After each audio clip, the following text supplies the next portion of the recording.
वालेकुम। मैं इसलिए हर वीडियो में मिलावट वाली चीज़ें कहता था, यही अंदर जाती है। इसी से तुम जिस लड़की का ब्लड लो हो जाता है या लड़के का, वो डेफिनेट बदकारी की तरफ जाएगा। ब्लड जब लो हो जाए, आंखों में अंधेरा आता है, दिल घबरा जाता है, ऐसे जैसे जान निकल गई है।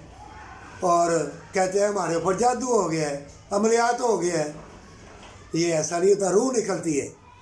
जब कमज़ोर हो जाए, एक मुकामी रूह होती है, एक सलानी रूह। जब रूह के झटके लगते हैं तो ऐसे लगता है जैसे कुछ छेड़ रहा है या ऊपर कोई आ गया है।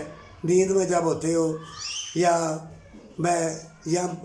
बदकारी आ जाती है, बारह पानी दिमाग को चढ़ जाता है।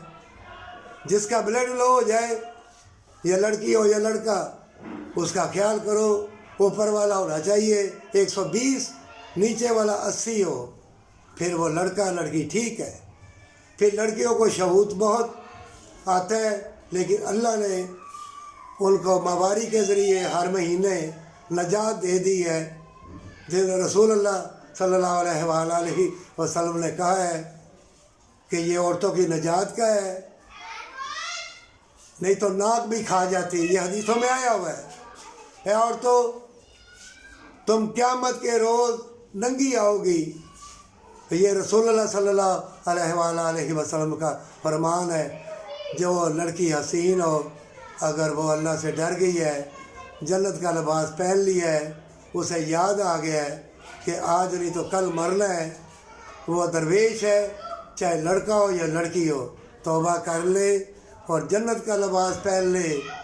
बस तैयारी हो गई है, मौत के दरवाजे खुल गए हैं। मौतें आएंगी, बीमारियाँ आएंगी और मौत से पहले मौत आ जाएगी।